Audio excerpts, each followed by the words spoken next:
Muy buenas noches, señoras y señores. Muchísimas gracias por estar con nosotros aquí en El Toro por los Cuernos. Yo cuando empieza enero, siempre o normalmente, suelo agradecer a todos los invitados que tenemos con nosotros, porque ellos son los que verdaderamente hacen El Toro por los Cuernos. A ellos mi agradecimiento total. Sin ellos este programa no sería posible. Es la clave, o sea, no es los temas, no son lo que yo pueda llevar o no llevar, son ellos los auténticos protagonistas de este espacio, pues que ya lleva, pues gracias a Dios, 14 años con ustedes y en sus pantallas. O sea que mi agradecimiento total. Y yo un agradecimiento total y absoluto hoy le tengo que dedicar al invitado de esta noche, que luego les diré quién es. Pero antes les avanzaré un poco de qué vamos a hablar. Vamos a hablar de Europa. ¿Qué es Europa? Nada mejor que lo que el autor de este libro, creo que prodigioso e indispensable para conocer un poco dónde nos estamos moviendo, dice, y me van a permitir que yo se lo lea. Europa, poseedora de una de las historias más ricas y asombrosas de la Tierra, vive bajo la creencia de que debe relativizarla, o peor aún, debe disolverse en otras culturas y experiencias, esas que los guerreros que han penetrado en la ciudadela dentro de sus caballos de madera creen merecedoras de imponerse. Y sin embargo, no debería ser así. Europa no es cualquier cosa, pero algunos hechos objetivos, el insistente adoctrinamiento en creencias debilitantes y la amenaza de masas del tercer mundo poseedoras de lo que siempre se han denominado virtudes viriles, que se quiera o no son las de los conquistadores, han generado una creciente incredulidad en nuestras propias fuerzas y una aceptación acrítica de las demás culturas que amenazan con derribarnos. ¿Ha de lamentarse el final de lo europeo y de lo español, que este libro destaca especialmente? Sin duda las civilizaciones y los pueblos no son eternos, pero eso no puede traducirse en resignación ante cualquier cambio. ¿Hacia dónde nos está llevando esto? ¿Qué violencias va a suponer? ¿Cuál es el reemplazo? ¿Cómo que Europa no tiene que defenderse? Europa y España tienen que defenderse de las fuerzas extrañas que intentan diluirlas y muy especialmente de las que tenemos aquí mismo, dentro, como caballos de Troya persistentes.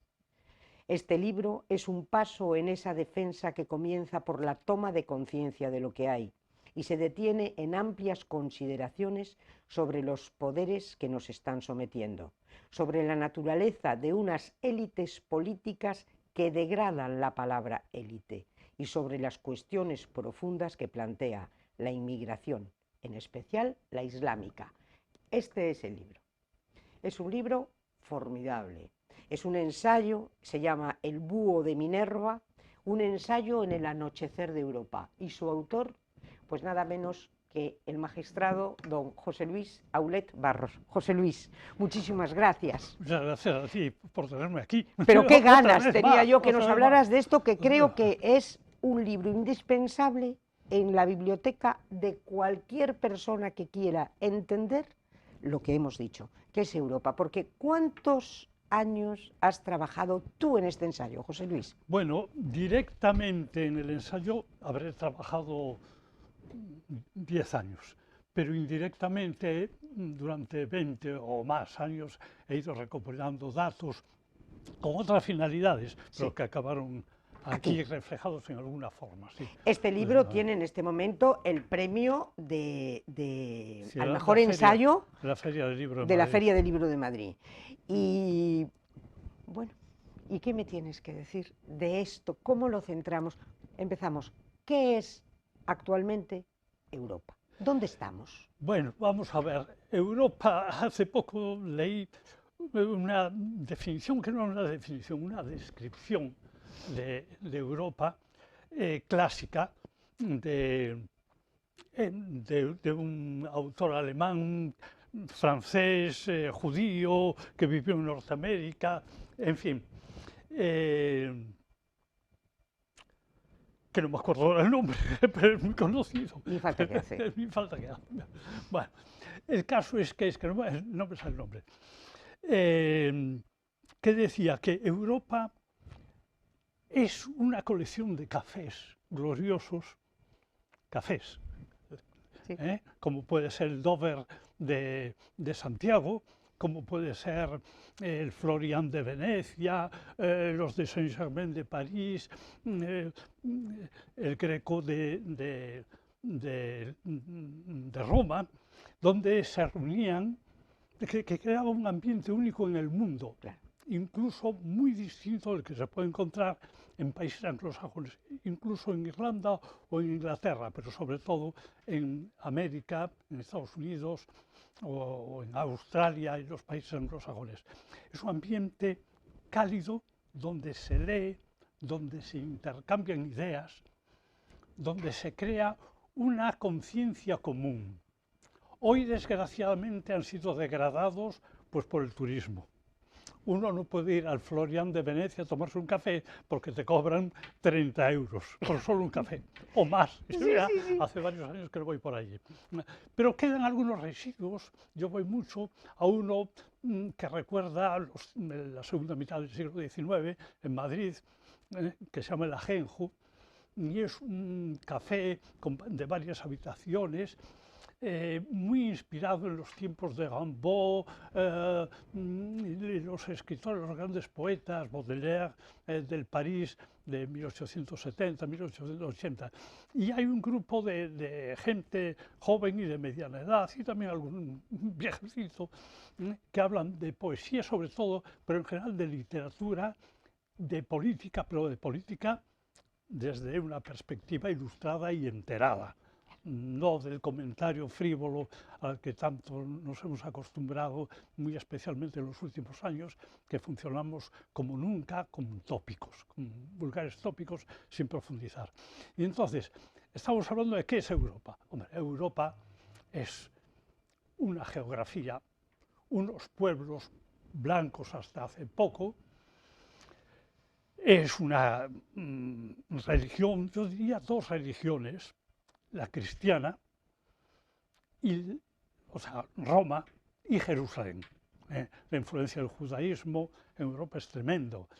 Solo hay que pensar que Europa vive intelectualmente desde tiempos de Spinoza hasta los 24 premios Nobel judíos europeos en economía, solo en economía, ha tenido una trascendencia tremenda. Y los nombres de los escritores, políticos, financieros, judíos es tremendo. O sea, el judaísmo ha tenido una influencia muy grande, incluso intelectualmente. Por supuesto, el cristianismo también, ¿no? Y las luchas entre cristianos también. El nacimiento del protestantismo dio lugar a una lucha no solo física, sino intelectual entre católicos y protestantes. Y de ahí surgieron muchísimas cosas.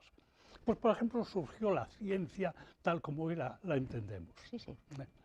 En esa controversia, sí, en ese pero cisma. Europa es también lo que no es Oriente ni África. O sea, Europa nace de un contraste.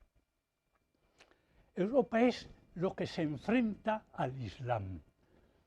En Oriente, con las invasiones turcas que llegaron hasta Viena, no hay que olvidarlo, y que ocuparon casi todo lo que es el sudeste europeo, Grecia, Bulgaria, Rumanía, tal, lo que es Yugoslavia, todo eso, y desde el sur, que penetraron por España fundamentalmente, pero también por Sicilia, el sur de Italia, y ese enfrentamiento dio lugar a la formación de un carácter en contra. Sí. En eso, protagonismo total, España. Si no llega a ser España y la reconquista del 711 al 1492, en este momento podríamos decir que nunca habría tenido lugar ese enfrentamiento porque todos estaríamos mirando hacia la Meca. Evidentemente. Y son 8 siglos de identidad, que es lo que marca Europa. Por eso, ¿cuántas veces se ha dicho es que España, cuando ingrese en Europa, es que España es es el Europa. corazón de Europa. Sin Efectivamente. España no hubiera habido Europa. Europa. Evidentemente, o sea, cuando presumen los europeos de que han tenido una Edad Media muy próspera, el gótico en Francia, bueno, ya antes el románico, pero sobre todo a partir del gótico, el desarrollo económico que lleva al Renacimiento, etc. Mientras tanto, los españoles se estaban matando en el frente para Efectivamente. proteger esa retaguardia que es Europa. 800 Mientras años. los europeos, centroeuropeos y británicos podían hacer negocios, nosotros estábamos en una guerra. También es cierto que en esa guerra intervinieron grandes contingentes centroeuropeos. En la batalla de las Navas de Tolosa, por ejemplo, se hicieron muy de notar y célebres los arqueros ingleses y los caballeros del norte de Francia, por ejemplo, por poner un ejemplo. Pero básicamente España fue una frontera. Hay una cosa en que tengo que disentir de lo que acabas de decir. No acaba en 1492. Ni acaba tampoco en 1571, si me lo recuerdo, la batalla de Lepanto, que se destruye la flota turca, otomana. Ni siquiera en 1830, cuando se destruye Argel y se toma Argelia por los franceses. ¿Por qué los franceses invaden Argelia? Porque antes no había sido posible frenar la piratería argelina, porque estábamos en guerra continua entre nosotros. Entonces, solo cuando Napoleón es vencido en 1815, los países europeos pueden plantearse atacar ese foco miserable de esclavitud, de piratería, de robo, de violaciones, que era Argelia en general y sobre todo la ciudad de Argel, ¿no? Fueron los norteamericanos los primeros en recriminarnos. Es decir, pero ¿cómo es posible que haya esa inseguridad en el Mediterráneo de unos países casi salvajes frente a la Europa ya ilustrada? Sí. Esto, claro, era la guerra. Y entonces atacaron los norteamericanos, atacaron el norte de África, Argel en concreto, y liberaron a 1.600 esclavos europeos, por cierto. Estamos hablando de 1820 largos, no me acuerdo exactamente. Sí. Solo a continuación, en el año 30, se ponen de acuerdo los países europeos y autorizan a Francia que colonice la zona. Aún así, la mentalidad norteafricana de entonces pervivió de tal modo que aún en 1920 y algo, la madre del bey tenía 60 eunucos, esclavos eunucos, o sea, castrados. En 1920. En 1920. Bueno, en 1980 y pico, no me acuerdo las fechas exactas, pero en 1980 y pico, se dicta por fin en Mauritania una ley prohibiendo la esclavitud. 1980 y pico. Bien. En la actualidad se calcula por organismos de las Naciones Unidas especializados que hay unos 100.000 esclavos en Mauritania. Hoy. Sí. A día de hoy. Al día de hoy. O sea, claro que Europa ha tenido que poner freno a eso. Y Europa nace del enfrentamiento con eso que hay ahí, que no es esa Granada idílica tan bonita. ¡Ay, qué bonita es la Alhambra de Granada! ¡Qué bonita la Mezquita de Córdoba! El Islam es mucho más, son muchas más cosas. Toda una filosofía de vida. Vamos a centrarnos en eso porque es en este momento un poco lo que tú dices, es el gran peligro, ¿no? Seguramente la falta de conocimiento de lo que es el Islam. Con lo que tú hablabas de la Bella Granada, yo recordaba a Gala, Antonio Gala, que siempre siempre rompe una lanza en torno a la Divina Granada y denostando al animal del cristiano que parece que no gozaba de las exquisiteces de ese mundo musulmán. Él ya sabes por dónde va, con el manuscrito carmesí y todas las obras de Gala. Entonces, ¿hasta qué punto eso es un mito? y hasta qué punto eso es una novela y no es la realidad. ¿Qué es el Islam en su concepción ideológica? ¿Qué es el Islam hoy, además? Porque creo que ha evolucionado poco, A ¿o ver, no? hay autores musulmanes como Fazlur Rahman, que preconizan una actualización del Islam tal. Y hay en el Islam fuertes valores éticos, morales, tal.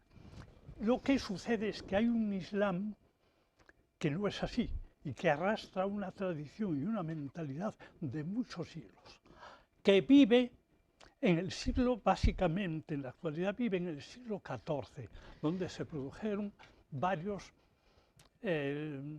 donde tuvieron su expresión varios autores importantes, sobre todo en Egipto, ¿no? Y ese Islam, entre las capas más humildes y rurales del mundo islámico, que es el que inmigra en Europa, es el predominante con muchísima diferencia. Ese Islam sigue gobernando países, algunos países desarrollados económicamente, como Arabia Saudí. Hace poco me estaba contando un amigo mío que fue con su mujer a Arabia Saudí y la mujer llevaba un crucifijo pequeño con la cadenita por dentro y se inclinó y le salió. Estaba en un comercio y el dependiente le dijo, no, guárdeselo, guárdeselo, que puede tener usted problemas. A esos extremos. A esos extremos, sí, a esos extremos llegamos. Sí. Es una pena porque el Islam en su origen fue una religión que arrojó luz, cohesión social a los países de la península arábiga, que estaban enfrentados entre sí, estaban enfrentadas las tribus contra la del vecino, tal, con dioses distintos, con idolatrías muy atrasadas. Les arrojó una luz, les arrojó el sentido de umma o sociedad, sociedad, y les dio un ideal de vida y un ideal de conquista también. Eso, la conquista, cohesiona mucho a los pueblos. Sí. Pero el resultado en la actualidad es preocupante. ¿Era cierto en plena Edad Media la evolución científica del Islam frente a lo mejor a la no evolución europea o eso es mito? Vamos a ver, en la Alta Edad Media es verdad que los pensadores islámicos habían alcanzado cierto nivel, pero lo habían alcanzado básicamente porque invadieron los grandes centros de cultura. Primero Alejandría, en Egipto, y luego, siglos después, Bizancio. Entonces hicieron con todo el saber occidental, el saber del mundo helenístico, ¿no? Claro, si a unos señores casi analfabetos les enseñas, y con una ciencia muy primitiva, como eran los antiguos árabes, ¿no? Y los norteafricanos, les enseñas un libro con dibujos describiendo una operación quirúrgica, dicen, ¡ay! Aquí hay algo importante. Y ahí es donde se ponen a estudiar. Entonces, Europa estaba saliendo de las invasiones bárbaras. Había salido ya, pero estaba en plena barbarie. Es la caída del Imperio Romano. Claro, las invasiones, pacíficas, ¿no? Parece que la mayoría fueron pacíficas, de los bárbaros. Aquí teníamos los visigodos, en un momento de crisis terrible. Sí. Y entonces el centro de Europa estaba devastado por las guerras, epidemias y todo, empezando por España. Entonces, claro, si contrastamos eso con esos saberes que acababan de adquirir los musulmanes, pues evidentemente eran superiores a los europeos. Pero eso duró muy poco, ¿eh? Sí. Eso duró muy poco. El llamado esplendor de Córdoba, que duró unos 40 años, no fueron siglos, son 40 años como mucho, y terminan con la destrucción de Medina Zara, la quema de la biblioteca de Alacant II, quema intencionada porque consideraban que eso, que tener libros y leer lo que no fuese el Corán o los hadices. Por parte de ellos. Esa Por quema, parte de ellos, por los parte de propios ellos, musulmanes claro, son los que la exactamente, queman, no son exactamente. los cristianos. No, no, no, no. No, Los- los propios musulmanes. Entonces se acaba ahí. Después tenemos, sí, algunos nombres de relieve. Aquí en España, Averroes, se cita Sí. mucho como el gran sabio musulmán Averroes. Bueno, Averroes hay que leérselo completo. Entonces, por ejemplo, preconiza que a los ancianos y a los impedidos hay que matarlos. Muy Es cier- Hitler, ¿no? Sí, sí, bueno, Tipo sí, Hitler. cosas así, sí. A los no creyentes hay que hacerlos creer a la fuerza. Bien. A pesar de que el Corán, por cierto, no dice eso, que dice resignadamente que el que no quiere creer no va a creer aunque le fuerces. ¿Eh? Bueno, el caso es que sí, estamos hablando de que Europa nace de un enfrentamiento ideológico. Claro, los musulmanes, que básicamente son 4 árabes y contingentes importantes de norteafricanos, bereberes, venían con unas costumbres muy distintas y llamativas frente al cristianismo. O sea, la esclavitud con eunucos, pero como sistema, no como accidente, que se pueda dar algún caso, no como sistema. Los harenes de muchachos preadolescentes, la castración de eunucos, el centro de la castración de eunucos en toda Europa estaba en España, en la zona de Murcia. Fíjate, La el zona de centro Murcia. de castración Sí, de sí, Europa. de Europa, sí, sí, donde murieron miles Hombre, de ya me adolescentes imagino. y preadolescentes, porque claro, que hay una operación terrorífica, ¿no? Terrible. Terrible, terrible. Bien, esto, Y los entonces, arenes, que me estás diciendo, los arenes de muchachos adolescentes, para disfrutarlos, las señoras del Islam no. o los señores Los del señores Islam. del Islam. Y yo me pregunto, Y ¿y de ahí por vienen muchas fantasías que se han creado en personajes como Antonio Gala, que acabas de citar? de citar, y otros homosexuales como Juan Goytisolo, Sí, etcétera. pero yo Yves Saint digo, Laurent, por ejemplo, Allen pero Ginsberg. todas esas cosas es curioso porque si ellos tenían los arenes para ellos, entonces ¿por qué esa terrible horror contra la homosexualidad que de hecho los asesinan, los cuelgan de los sitios y no se admite? ¿Qué Sí, pasa? porque hay una contradicción evidente entre la teoría y la práctica. El Islam es absolutamente intolerante con la homosexualidad, Totalmente, pero ¿verdad? absoluta y radicalmente. O sea, cuando cae el Shah, hubo una matanza general de homosexuales, hay fotografías que se ve la avenida principal, no sé cómo se llama, de Teherán, con gente colgada. Cuando cae el Shah de Persia, que es hace Cuando cae, nada, sí, es sí, hace, en los años los 70, sí, o 70 y a largo, principios sí, de los 80, sí, y ahí hay vamos, sí, terrible, un exterminio de sí. homosexuales. Amin Ebad, que fue presidente, jefe de gobierno iraní, dijo, aquí no hay, en Irán no hay homosexuales. No, quiso decir que los había matado a todos. Los mató a todos, claro, Y claro. los que quedaron, pues Pues supongo que no que no, dirían no ni se les pío, ocurrirá ni pío, decirlo. ni Y pío. lo mismo en Turquía. Lo Lo mismo en mismo en Turquía, todos estos en sitios. Es Turquía. que y en Siria. O sea, por Sí, eso sí, digo sí. yo, esa contradicción Sí, sí. arranca de dónde. Pues de las costumbres locales, realmente.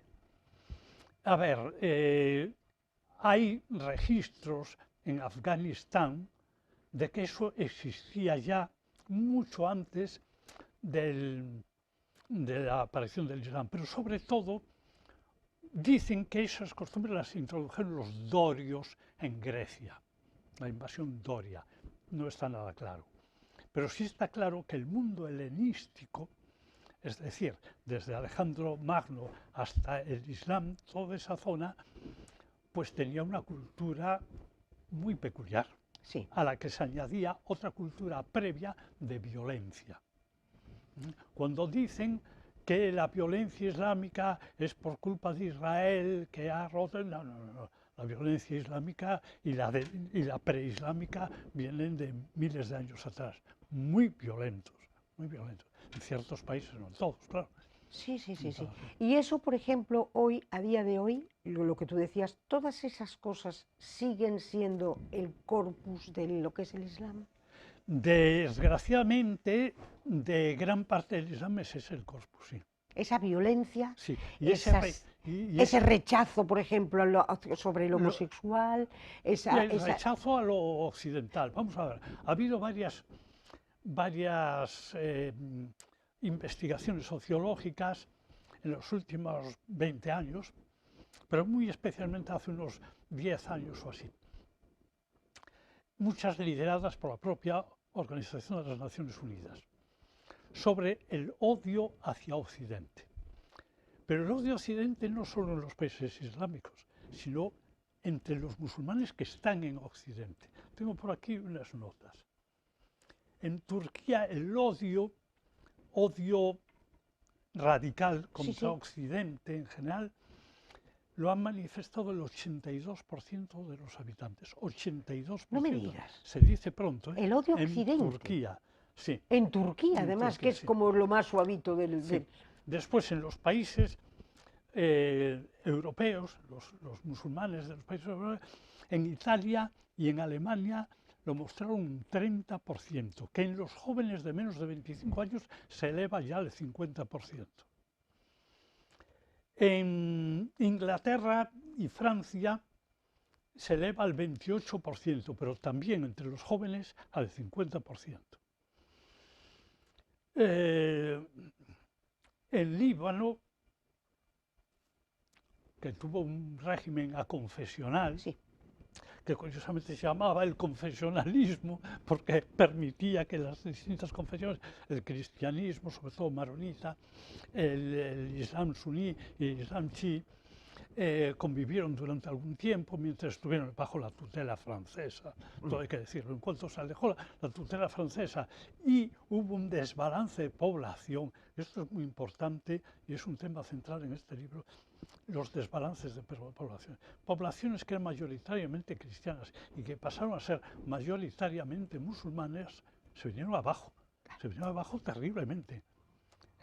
En el Líbano, cuando se produjo este desbalance, se permitió la entrada de la Organización para la Liberación de Palestina y Hezbollah en el territorio. Desde allí hostilizaron a cañonazos, claro, a Israel. Israel respondió y fue la guerra del Líbano y la destrucción de un país que antes era la Suiza de Oriente. Yo lo recuerdo, yo estuve en Líbano antes y después. Pero cuando tú dices era la Suiza, Era la cuando Suiza estaba el porque daba protectorado gusto. francés. Claro, habían salido ya del protectorado, pero todavía había un desbalance positivo para los cristianos, ¿no? Y fue Que como un todavía amanecer un a lo amanecer normal. a lo normal, y se hundió. vamos, como en Europa, vamos. Y después pasó a ser un infierno. Hoy está destruido, es un país ingobernable. Me vas a permitir, vamos a publicidad y vamos a hablar ahora, arrancamos si quieres con algo que es fundamental en este libro, que es la demografía. Muy bien, si me dejas decir una cosa, que ya Por me supuesto acuerdo que sí. de quién era el autor de los cafés. De los cafés. ¿Qué tal? George Steiner. George Steiner. Muchas gracias. Volvemos en un minuto. Joyería Ferrol, un nuevo concepto de joyería en nuestra ciudad que entronca con lo que era el concepto de joyería tradicional. Compraventa de oro, plata y joyas. Compraventa de oro, plata y joyas. Imagínense ustedes que tienen unos anillos que ya no les sirven para nada, de la primera boda, de la segunda boda, de la tercera boda, uy, a saber. Imagínense ustedes que tienen una medalla en la que su madrina se la regaló y grabó el nombre de Josefa. Y no le gusta el nombre de Josefa porque a usted le llaman Pepa. Bueno, pues esa medalla la tiene permanentemente en una cajita y en un cajón. Pues qué momentazo de visitar Joyerías Ferrol, porque a lo mejor le dan una gran alegría. Si es de plata, pues ¿qué les voy a contar a ustedes? ¿A quién le apetece en este momento ponerse a limpiar plata? Bandejas, juegos de café, aquellos trofeos que ya están medio destartalados y que seguramente los tendrán metidos en un baúl o en un cajón, esperando a que sus herederos en su día, los disfruten. No, si los van a vender va a ser lo primero que hagan. Véndanlos ustedes y se pegan una alegría. Y luego, otro concepto también importantísimo, los empeños. Oiga, que usted no se quiere deshacer ni del oro, ni de la plata, ni de las alhajas o de las joyas, bueno, pues a lo mejor visita usted Joyería Ferrol y empeñan la pieza correspondiente. Y a nadie se le caen los anillos, porque no se olviden de una cosa muy importante. Nada menos que doña Isabel la Católica, la gran reina española, para realizar la conquista de América, como no tenía la corona liquidez, pues no le quedó más remedio que empeñar sus joyas. Por lo tanto, si a doña Isabel lo hizo con toda la tranquilidad del mundo para que Colón consiguiera llegar a donde llegó, pues imagínense ustedes, a nadie se le van a caer los anillos. Y luego otra cosa importantísima, tasación de herencias. Es importante en ese momento pues el valorar las cosas y saber, pues saber qué es lo que tenemos, porque a lo mejor creemos que tenemos mucho menos o a lo mejor creemos que tenemos mucho más. Bueno, pues para todo esto, profesionales de primera línea están en la joyería Ferrol. Y también les digo algo importantísimo, que ustedes no quieren ir hasta allí, pues no se preocupen, tienen aquí el número de teléfono que les vamos a facilitar en nada y llámenles ustedes. Ellos se desplazarán a su domicilio y sin ningún compromiso y seguramente que llegan a un acuerdo. Ya lo saben, Joyerías Ferrol. Si tienen problemas de liquidez, ese es el sitio. Adelante, porque lo más probable es que se lleven una alegría enorme.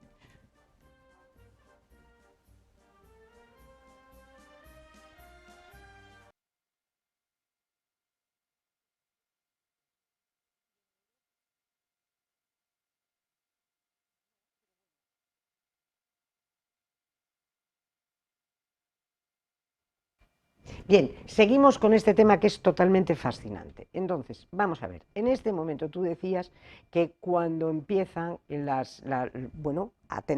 ser más la población musulmana, entonces en ese momento es como si se envalentonaran y ¿qué pasa ahí? Pues que empiezan con exigencias. Empiezan a aplicar su verdadera cara. Sí, sí, claro. Es eso, sí, la verdadera cara La del verdadera, Islam. Yo no diría del Islam, ¿O pero sí cómo? del Islam dominante. De este Islam aquí, dominante. El que viene aquí. ¿Qué es el que tú dices que es el que viene a Europa? ¿Qué es el que viene a Europa? Porque Entonces, las Europa clases más bajas, no tiene claro, niños. Europa no hay niños. Y se produce un desbalance Y tremendo entonces, y tal. pasado mañana, esa inmigración musulmana, que tienen muchos niños, quiere decir que va a ser la que predomine en Europa. Pues las previsiones son así. La única De aquí a salvación, 50 años, ¿eh? Sí, sí, a mucho menos, en mi opinión. O a mucho menos. ¿Crees que eso es un problema? Sí, sí, un problema y gravísimo, precisamente por la clase de Islam que está viniendo. Hombre, tenemos en España una ventaja, la inmigración hispanoamericana, que te puede gustar más o menos, básicamente según la procedencia, pero que desde luego son occidentales, con sus características propias, pero son occidentales. Pero el resto va a constituir el gran problema de Europa. El otro, ya tenemos ese gran problema, de hecho Europa ahora mismo no pinta nada. La llegada de Trump al poder, con la exigencia de que le entreguen Groenlandia, ya lo dice todo. No cuenta para nada, Europa ha decaído de una forma mortal. Y en parte por disidencias internas de este tipo, claro. Y también Europa, pero es que en este momento tú consideras, porque hay mucha gente que al decir que no está, a ver, si yo me sé explicar bien, hay mucha gente que dice que lo que no está de acuerdo no es con la idea de Europa en sí, sino con quienes están gobernando en este momento Europa, porque Europa llevamos 25, 30 años que estamos en manos de una burocracia asfixiante, de una especie de élite, como tú dices, que deja mal a la palabra élite, porque esa palabra habría que hacérnosla ver, y en manos, yo creo que de unos mercaderes que les interesa exclusivamente vivir de vicio, imponiendo unas legislaciones asfixiantes para el resto de los socios y a base de unos lobbies que no conocemos nada. No controlamos lo que es Europa. Nosotros simplemente votamos y luego ya no tenemos nada que ver con lo que se ha votado, y luego hay una Comisión Europea, ¿Qué es esta Europa que se ha organizado? ¿A ti te parece que es correcta la organización de En Europa? absoluto, vamos, yo creo que lo primero que tienen que hacer los europeos para liberarse es cargarse literalmente ¿Cargarse? la Unión Europea, pero literalmente, no dejar piedra sobre piedra. O sea, ¿te parece pero que nada, esto no puede borrar seguir? del mapa incluso físicamente el Parlamento Europeo, que es una aberración arquitectónica propia de un niño de 10 años. Bien. Si el que vaya a Luxemburgo a ver aquello, a Estrasburgo, perdón, a ver aquello, diría, pero esto parece una casa de cristal hecha por un niño pequeño. Bien, empezando por eso y acabando por los partidos políticos que están allí, bueno, los partidos, los que están allí diciendo que nos representan, y la Comisión Europea, que es una aberración en sí. La Unión Europea ya nace de una forma aberrante. ¿Te parece? Sí, nace de una forma aberrante. Los únicos que tenían razón eran los ingleses. Los ingleses, se puede pensar lo que se piensa de ellos, ha sido el pueblo práctico, pragmático por excelencia. Los franceses, una panda de burócratas y tecnócratas. Cuando los ingleses no ingresaron, por cierto, porque se les opuso de Gaulle desde Francia, que tenía miedo de que entre ingleses y alemanes aplastasen a Francia, dejasen sin voz a Francia, entonces hizo lo imposible porque Inglaterra no entrase. Cuando los ingleses no entran, cuando quedan fuera, entonces la Unión Europea se conforma según la mentalidad francesa. La mentalidad francesa es la mentalidad de la multiplicación infinita de lo burocrático. No saben hacer otra cosa. Por eso han fracasado siempre. A pesar de, por ejemplo, en el periodo de entreguerras, en la Primera y la Segunda Guerra Mundial, tenían el mayor ejército de Europa. Fueron barridos en 24 horas. Totalmente. Barridos. Barridos, o sea, salían corriendo fuera. Estaban escritos y mandar, ¿no? Y entonces recaba una información con métodos burocráticos. No ha sido la única razón, claro, pero esa fue muy importante. Voy a dar una idea de lo que es la Unión Europea en la actualidad. Desgraciadamente, me dio tanta repugnancia el libro al que me voy a referir, que ni anoté el nombre de la autora, que era una mujer, ni anoté el título del libro, aunque más o menos se llamaba así como El éxito de Europa. Un libro tan grueso como este, pelín menos, de tapas azules. La autora era una de las más altas jerarquías burocráticas de Bruselas, ¿no? Y entonces decía, con este libro pretendía mostrar por qué la Unión Europea es superior a cualquier otra formación política anterior o posterior. Y empieza. Porque nosotros hemos dictado más leyes que nadie en el mundo. Y efectivamente, todo el libro era una explicación de la cantidad de leyes que se habían dictado, y estas leyes con decretos y con tal. Con esa mentalidad, ¿a dónde ¿A dónde vamos? Pues, ¿A dónde estamos? ¿A dónde estamos? En dónde estamos. Y aún puede ser peor, ¿eh? Sí, sí, puede ser peor. Sí. O sea, que tú desde todo luego crees que es una idea que desgraciadamente fue una idea que se tuvo en un momento determinado, pero que fracasó. ¿Hoy Europa ha fracasado? Totalmente. Sí, totalmente, totalmente. Y lo que es peor, ha arrastrado sus países miembros. ¿Eh?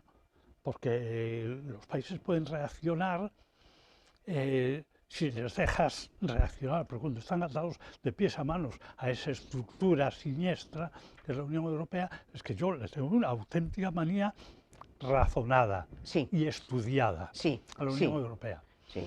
Es un nido de enchufados, de politicastros de tercera categoría, casi todos. Hay algún nombre que sobresale en el Parlamento Europeo, pero muy poquitos, y además lo suelen acallar. Y en la cúpula del poder, la Comisión Europea, pues son personas que no han pasado unas elecciones directas en la vida. ¿En la vida? En la vida, no. Ni están prácticamente sujetos a ningún control.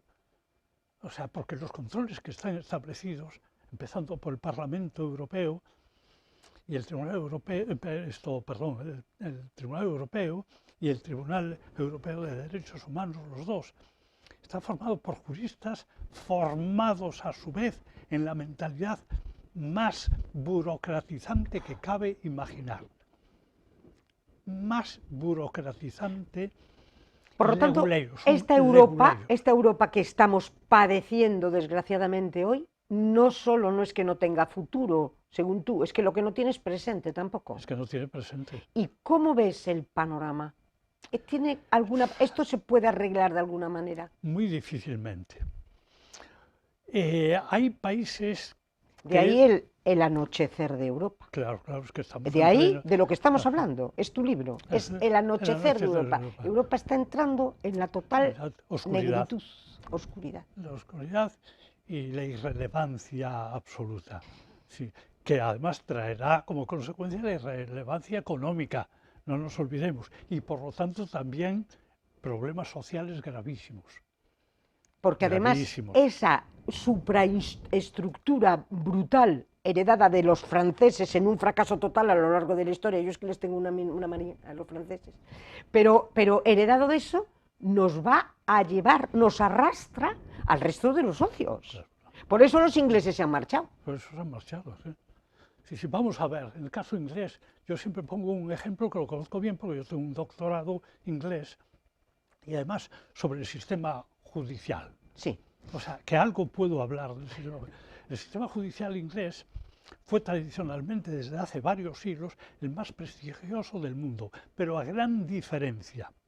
Tan prestigioso que había una serie de países que tenían a lo que se llama la Cámara de los Lores, la parte judicial, pues la Cámara de los Lores es una parte parlamentaria y otra parte judicial. La parte judicial la tenían como Tribunal Supremo de otros países. Estoy hablando de Australia, por ejemplo. Sí. Estoy hablando de varios países africanos, independientes, por el puro prestigio que tenían. Se unieron a Europa y lo primero que es que exigieron una reforma del sistema judicial. Antes, ¿cómo se nombraban a los jueces ingleses? Por el prestigio. O sea, realmente, en el fondo, aunque en la forma los nombraba, estoy hablando de los jueces de mediano y alto rango, ¿no? Aunque en la forma los nombraba el gobierno, un miembro del gobierno, el Lord Canciller, en realidad los nombraban los colegios de abogados, entre los juristas de más prestigio, brillantes. Claro. Y se tenía mucho en cuenta cuánto ganaban. Porque para que no viniesen con el cuento de, este es muy prestigioso, pero se muere de hambre porque no tiene pleitos, entre otras razones, pues porque no tiene relieve alguno, ¿no? Bueno, pues se nombraban entre juristas muy prestigiosos, y así alcanzaba tal. Y tenían una gran flexibilidad en su actuación y tal. Entramos en la Unión Europea y lo primero que exigió es que los jueces fuesen por oposición. Se fastidió el invento. No me digas. Claro. Se fastidió el invento. Primero porque allí no hay la tradición de la oposición. Entonces se llenó de mediocridades infinitas, de papagayos que saben recitar unos temas, bla, bla, bla, bla, bla, bla, bla, y ya está. Y ahí y adiós sentido común, y adiós sentido de la justicia, y adiós sentido de la relevancia por lo que tú verdaderamente tienes una trayectoria que te avala. Vamos a ver, la primera figura judicial de Francia es el presidente del Consejo de Estado, que se dedica básicamente al contencioso administrativo. Es la primera autoridad, el equivalente, podríamos decir, del presidente del Tribunal Supremo en España, ¿no? Yo lo conocí, porque antes de llegar a ese puesto estuvo trabajando en mi tribunal en Madrid para hacer un estudio comparado sobre cómo funcionaba lo contencioso administrativo allí y aquí. Y este hombre me dijo una frase tremenda: claro, es que nosotros no estamos para hacer justicia, sino para cumplir la ley. Y claro que los jueces están para cumplir la ley, pero con un sentido de justicia. Pero la ley tiene que ser justa. Pero no solo la ley. No solo la ley.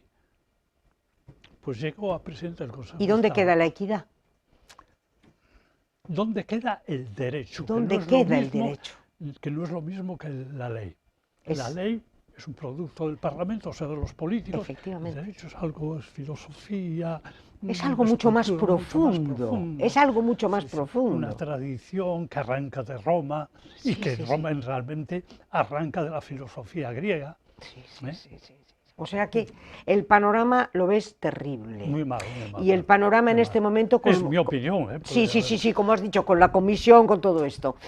¿Hay dentro de la propia organización de lo que es la Unión Europea algún pequeño rayo de luz que tú veas que por ahí podrían cambiar las cosas? Bueno, hay algunas voces protestonas, pero por el momento solo son voces protestonas.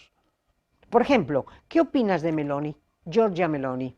Pues yo creo que está haciéndolo muy bien en Italia. Creo que está haciéndolo muy bien en varios aspectos. Desde luego está intentando independizarse lo más posible del peso absoluto de Francia y Alemania en Europa. Más no debo decir. Bien, o sea, hasta aquí podemos leer. Pero lo pienso. Pero lo piensas, hasta aquí podemos leer. Puede ser un poco ya estamos en lo más negro, y puede ser un poco el principio del amanecer. Yo creo que vamos a ir hacia... ¿Crees que vamos a ir a peor? Sí, entonces aquí nos estamos encontrando con un gobierno europeo devastador para los propios países. Incluso esa idea los países impresentables, de poder hacer los Estados Unidos, que se pretendió, los Estados Unidos de América, pero en Europa. Pero ¿tú cómo vas a hacer los Estados Unidos de Europa? ¿Qué te vas a cargar? Toda la tradición de todos los países que son los que han conformado esa maravillosa Europa. Vamos a ver. A partir de algunos... ¿Qué quieres imponer? ¿Qué normas? ¿Quién impone las normas? A partir de ciertos pensadores, por cierto, franceses, porque pensadores sí que ha tenido Francia, muy buenos, de ciertos pensadores que crearon Grèce, ¿te suena? Grèce se escribe, es un centro de estudios y tal cual. Bueno, Alain de Benoit es el que está vivo ahora. Guillaume Fay, por ejemplo, Philippe Murray y tal, que se les acusa de ser muy de derechas, pero en realidad no es así. Le llaman la Nouvelle Droite, la nueva derecha, pero realmente hay de todo, ¿no? Lo que pasa es que la izquierda ha tratado de echarles encima la fama de fascistas, que no, hay algunos que lo serán, otros en absoluto. Y ahí sí se propone una Europa de las naciones en que tendrían relieve, eso es lo que yo no estoy de acuerdo, tendrían relieve los países tradicionales, las regiones tradicionales. Entonces sería una unión de mini-estados, Cataluña, Andalucía, claro, pero eso significa disgregar todavía más los países. Divide y vencerás, divide et impera. Eso ya lo sabían los romanos. Bueno, entonces lo veo peligroso, eso lo veo peligroso. Y la verdad es que no tengo, bueno, tengo bastante claro lo que habría que hacer, pero prefiero no exponerlo. pero un poquito. Tú, por ejemplo, ¿qué serían tres? Una bomba. O sea, tú desmantelabas lo que es en este momento toda la idea de la Unión Europea. ¿Tú no crees que funcionaba bien? Es imposible. Oye, cuando la Comunidad Económica Europea empiece a funcionar, que es ese acuerdo entre el acero, es que eso era lo que tenía que ser. Y eso era lo que Enoch Powell, el inglés, pretendió. Claro. Pretendió, vamos a unirnos en ciertas materias, económicamente y venga, y en cierto modo somos un defensa, club. Somos un club, como club, pero no esta. Pero a lo que ha derivado esto. Esta dicción, yo no quiero decir dictatorial, pero que se parece bastante, sin responsabilidad alguna por parte de los dirigentes. Sin control. Sin control. De ningún tipo, y luego favoreciendo, porque ¿quién está en este momento por encima de esa gobierno europeo? ¿Qué mentes están por encima de esto, moviendo unos hilos que al final todos nosotros estamos inmersos en algo que desconocemos? ¿Quién controla? ¿Quién controla? Pues quien controla a Francia y Alemania. ¿Y quién controla a Francia y Alemania? Pues un grupo de intereses difusos, extraños, que han introducido la ideología woke, y el mezclarse todos para que no haya nada sólido, y que están bastante en la sombra.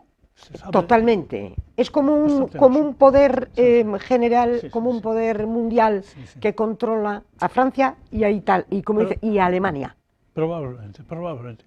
No está claro, pero Probablemente. probablemente sí. Y luego es esa idea líquida de todo. O sea, Sí, nada, sí. nada, nada vale, Es nada que tiene es una peso, nada. sociedad líquida, como decía Bauman, una sociedad líquida en que nadie es sólido, como estás diciendo, claro, y donde nadie es sólido, el jefecillo revuelve las aguas según le conviene.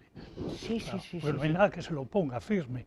Y O luego sea, en el Divide y Vencerás, que tú me decías, que tú pondrías casi, casi, no te digo una bomba, pero casi, y saltaría todo por los aires para empezar de verdad a tener una idea. Esa idea que abandonaron, esa idea del mercado común, de la Comunidad Económica Europea. Pero ¿por qué eso del derivó en esto?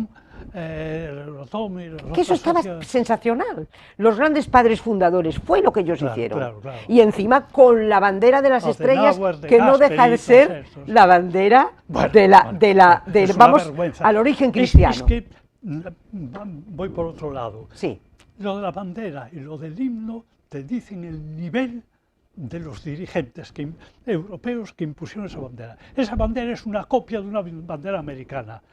La Betsy Ross se llama, azul con estrellitas de 5 así, puntas sí, sí. en círculo. La Sí, sí. Betsy Ross. O sea, es una vergüenza que el símbolo de Europa, un país que tiene la simbología más extraordinaria, variada y rica del mundo, con mucha diferencia, piensa en la simbología medieval. Sí, sí, Piensa sí, sí, sí, en los sí. estandartes, escudos, nobiliarios, van a copiar una bandera vulgar norteamericana. Y el himno, pobrecitos, cogen la novena sinfonía de Beethoven, que es una música sublime, y justo sacan lo vulgar, lo tonto, lo menos valioso, que es el himno a la alegría, y lo colocan de himno europeo. Vaya por Dios. Estamos como queremos. Y Vaya luego, por Dios, oye, vaya y por esto Dios. que está sucediendo en Europa del divide y vencerás, puede ser un poco también, lo podemos trasladar a lo que es, por ejemplo, España. España en un momento, incluso con esa concesión, que es que eso lo tiene que saber también la gente, que a mucha gente se despista. O sea, el Estado de las Autonomías es la moneda de cambio que se da para que toda la izquierda acepte la monarquía de don Juan Carlos. Es lo que se cambia, el cromo cambiar. Yo acepto a Juan Carlos y la monarquía en España y tú me aceptas el Estado autonómico. Pero el Estado autonómico en su origen, bueno, hasta cierto punto podía ser un estado de descentralización que era positivo, pero la deriva que ha tomado el Estado autonómico es absolutamente demencial. No nos lo podemos mantener y es demencial. Esos 17 taifas, oye, aplaudidas por todo el mundo, y el que opine lo contrario, un poco menos que te dicen que eres un facha. ¿Pero esto qué es, José Luis? Pues es un reparto de poder, de prebendas que nadie quiere soltar en absoluto. La deriva ha sido atroz, ¿no? O sea, ver en el País Vasco que están mandando de verdad, o sea, desde la sombra o desde el mismo poder, personas vinculadas con una organización terrorista. Y no pasa nada. Yo hace poco con un socialista comenté, oye, es que por mucho menos Bettino Craxi, presidente, secretario general del Partido Socialista Italiano y ex primer ministro, tuvo que huir de Italia porque lo iban a meter para el resto de su vida en la cárcel, y murió en Argelia como refugiado político. Y te dicen, pero es que estaba en tratos con la mafia. Pues aquí hay gente Pero en aquí tratos con el terrorismo. con el terrorismo. Entonces, Y con enemigos declarados, públicos y notorios de España. de España, con quien ha hecho un golpe de Estado hace unos años, sin ir Aquí no más estamos lejos. hablando de alianzas con cualquiera, no, con enemigos declarados de España. Sí, sí. Bueno, pues así estamos. Pues así estamos, y estamos en un momento del anochecer de Europa, del anochecer de España, pero tú ya sabes que los días, el momento más profundo de la noche es el principio del amanecer. Cierto. Y también lo dices aquí, También es cierto. porque este libro es un libro a la esperanza, es un libro En realidad, al sí. despertar. Al despertar. Es lo importante. Lo primero, toma conciencia de lo que hay y a partir de ahí sugiere ideas y trabaja por esas ideas. Sí, sí, sí.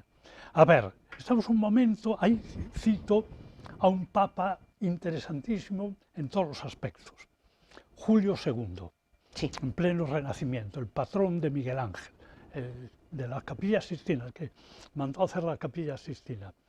Este hombre tuvo una idea luminosa. La Roma de entonces era una ciudad en ruinas, en todos los sentidos, social, económico y hasta físico. Se había venido abajo las maravillas que habían dejado los romanos de la época clásica, del helenismo. Y sobre todo una idea luminosa. Voy a hacer excavaciones. ¿Para qué? Y en las excavaciones salieron piezas tan extraordinarias como el Apolo del Belvedere o el Laocoonte, tal. Y voy a exhibirlas para que los romanos vean en este momento de degradación, de decadencia, vean lo grandes que hemos sido y que no hay razón para pensar que no lo podamos ser en el futuro. Eso lo recogió en cierto modo en unos versos muy bonitos, que como tengo muy mala memoria, veas el caso de George Steiner, eso es la edad, eso es la edad. Esto que recogió Antonio Machado, pero que ahora no me acuerdo de eso. Sí, sí, España, que no está escrito que no puedas volver a resurgir. Sí, es verdad. Entonces ahí es, primero, toma conciencia de lo que está pasando, toma conciencia de lo que has sido. Por cierto, que lo que está pasando está cada vez más oscuro, desde las actuaciones últimas de Trump. Es que todo el mundo está desconcertado, pero todo el mundo, Y yo tengo contactos elevados y entre grandes intelectuales y entre los servicios de inteligencia y están muy desconcertados. ¿Qué te ha parecido no se sabe lo de Venezuela? ¿Qué va a pasar? ¿Qué te ha parecido? Me alegro infinito Venezuela, que está aquí. Que haya caído Maduro. Me alegro infinito. Hoy ya nadie se atreve. Nadie, porque he oído unas voces que dicen, concho, hasta estos lo reconocen, que era un tirano atroz, una bestia, esa es la palabra. Pero claro, ¿por qué ha quedado la estructura íntegra de su poder? ¿Por qué? ¿Será porque Trump es muy listo y sabe que sin esa estructura no puede haber una reordenación del país, tal?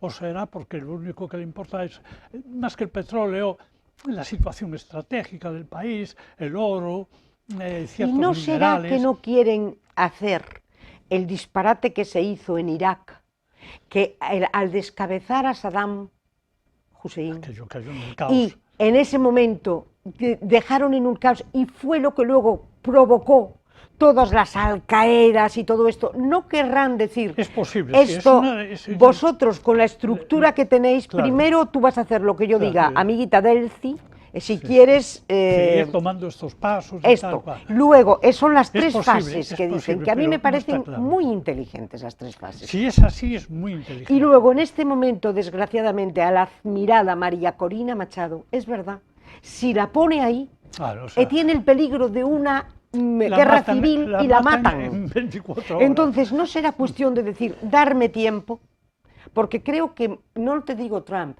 pero yo creo que Marco Rubio es un tío que conoce muy bien la situación. Sí. Eso tengo entendido. Sí. Entonces, no será, no tendríamos que dar un voto de confianza. Yo tengo esa esperanza. Tengo esa esperanza, pero no está muy claro. A ver, la actuación de Estados Unidos es que está recordando un poquito a su intervención en Cuba, por ejemplo, o en Grenada, y en otros sitios, en Panamá. Es que le está recordando mucho. Sí. Sí, lo convertimos en un estado vasallo, que se maten entre ellos, pero que nos sirvan para ciertos fines. Hay una tradición norteamericana muy importante ahí. Ese es el panorama que estamos viviendo. Es un mundo Pues, muy, muy convulso, muy convulso, pero muy ¿tú crees que este mundo tan convulso va hacia un fin de ciclo en este momento? Yo creo que sí. Yo creo que sí, que por de pronto estamos hablando de Europa y es significativo porque el mundo vivía hasta ahora intelectualmente y políticamente de Europa, aunque la potencia hegemónica con muchos fuesen los Estados Unidos, pero el trasfondo es europeo, es Sí. la mentalidad europea, liberal, cristiana, social, todo lo que quieras. Bueno, de ello los Estados Unidos son Europa. Son hijos de Europa. Son hijos de Hijos Europa. Evidentemente. Esto, pero es que ahora puede haber un cambio de paradigma y se apunta en el ¿Cómo lo ves? sentido de que Estados Unidos da la impresión de que quiere afirmarse en Occidente y abandonar Oriente a las nuevas fuerzas que le superan allí, China y Rusia.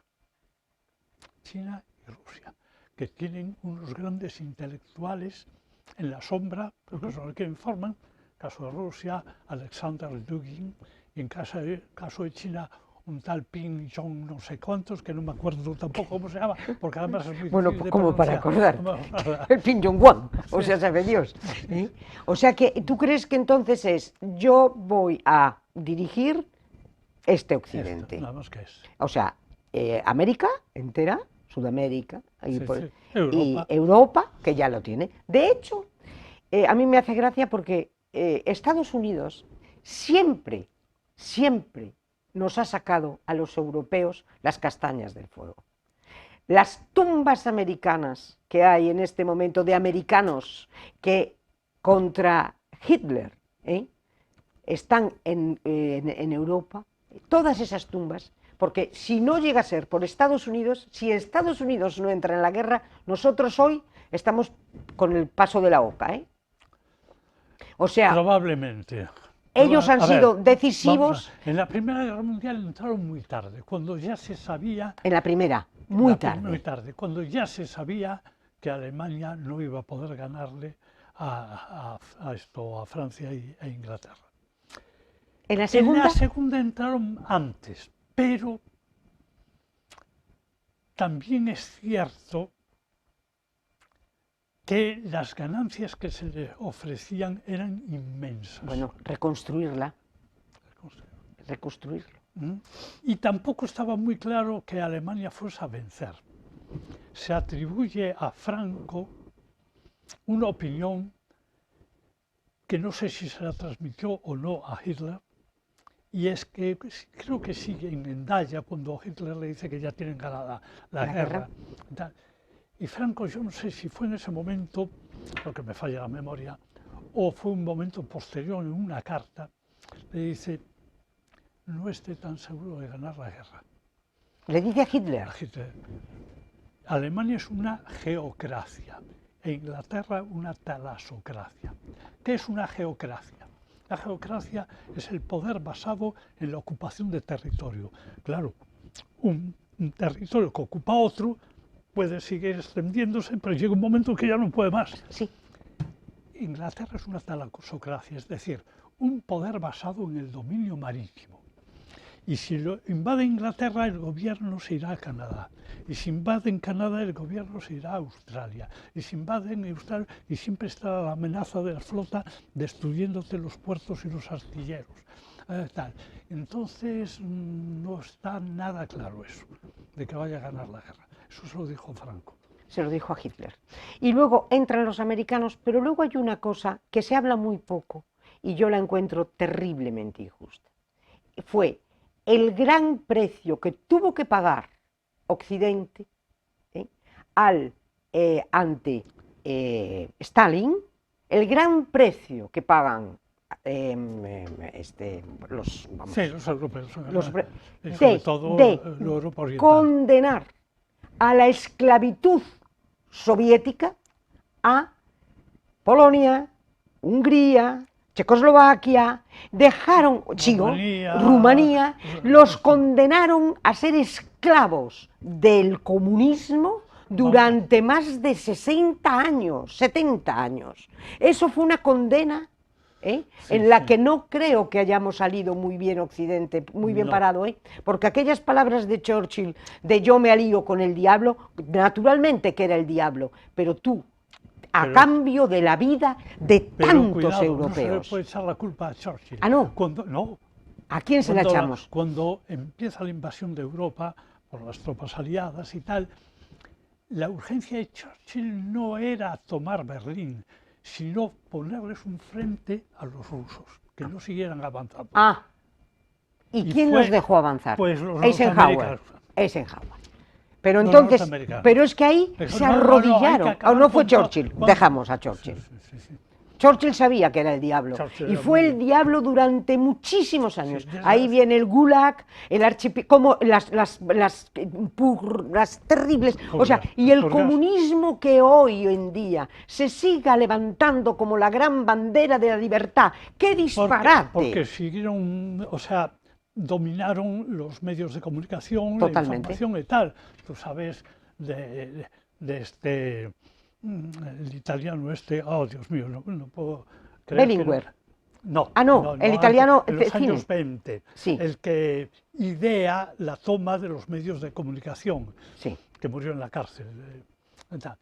Esto no me salí, es archiconocido. Es el control de los medios. Tú tienes Claro, los medios tú controlas controlados y los tú das la, controlas la y idea das que una quieres. das una imagen.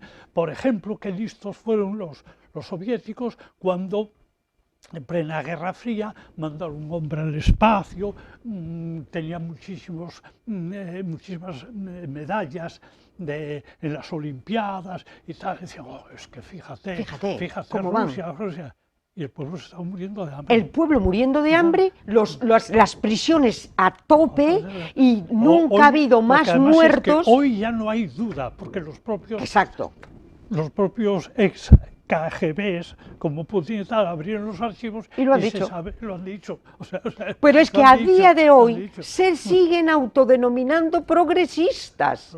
Y los tenemos en el gobierno de España, ¿eh? Un éxito de esa propaganda es eso, que se llame progresistas esta gente. Es que han ganado el relato que dicen ellos, se llaman progresistas y lo tenemos en este momento en el gobierno que nos gobierna. Es un frente popular, socialistas y comunistas Sí. y separatistas. Es el frente popular. Y que en los propios medios de comunicación de lo que se puede denominar lo que no son ellos, lo sigan autodenominando progresistas. Es el gobierno progresista de España. Mire, no, es el gobierno del Frente Popular de España. ¿Por qué no le llamamos a las cosas por Hombre, su no nombre? es exactamente lo mismo que el Frente Popular, pero bueno, pero es una cosa derivada. Claro, Es un derivado. Un pariente, digamos. Y es progresismo el comunismo. Es alucinante estar llegando ahí. Por lo tanto, ¿por qué no ponemos las bases? Hay que despertar. Es el despertar de Europa, José Luis. A ver. ¿Despertaremos? Yo creo que sí. Yo ya estoy Con intelectuales viejo, como tú, yo ya estoy sí. demasiado viejo que se me van los nombres de las personas, pero bueno, sí. Con intelectuales como tú, yo te digo que Muchas gracias. no hay peligro. Yo creo que Muchas gracias. tenemos solución. Yo te agradezco una barbaridad que hayas estado aquí, ¿eh? Muchísimas gracias a ti. Y que nos hayas iluminado con tu sabiduría. ¿Qué va?